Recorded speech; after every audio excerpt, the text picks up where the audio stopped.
달구벌 만평. 대구시와 경상북도는 행정통합을 위한 특별법을 올해 안에 발의하고 내년 6월까지 통과시키겠다고 발표했는데, 자, 이 법안 통과를 위해서는 거대 야당의 협조가 반드시 필요한데, 여당은 낙관적으로 보는 데 반해 야당 쪽에서는 상황이 녹록지 않다는 얘기가 나오고 있는데요.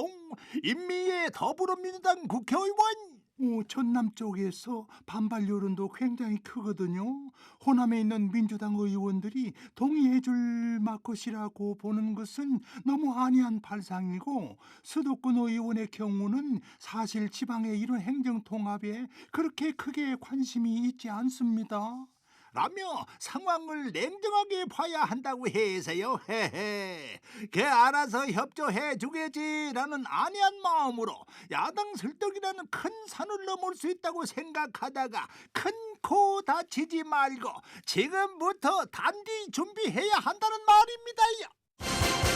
대구 중구의회 의장이 불법 소위 계약 문제와 주민등록법 위반 행위로 지난 6월 중부경찰서에서 검찰로 송치된 지 4개월 만인 지난 22일 불구속 기소됐는데, 자, 그런데 여전히 의장직을 유지하고 있고 소속당인 국민의힘은 아무런 징계도 하지 않고 있다지 뭡니까요? 조광현 대구경실련 사무처장, 지난 8월 대구경실련이 대구 중구의회 의장을 윤리규칙 위반으로 국민의힘 대구시당에 신고했지만 현재까지 아무런 조치도 답변도 없습니다. 라며 의장 본인은 의장직뿐 아니라 의원직에서 즉각 사퇴하고 대구 중구의회와 국민의힘 대구시당에는 제명을 요구해서요. 참, 염치와 도덕성을 저버린 의원도 문제지만 솜방망이 징계도 모자라 제 식구 감싸기에 급급한 의회와 당은 문제가 더 심각합니다요.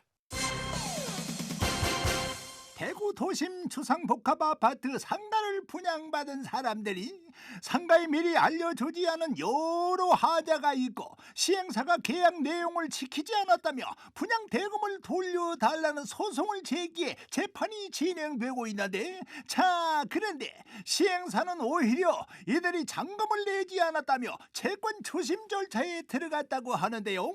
상가를 분양받은 배상호 씨, 이 월급이라든지 모든 부분에 가압류가 들어올 예정이고 그냥 죽고 싶은 마음입니다.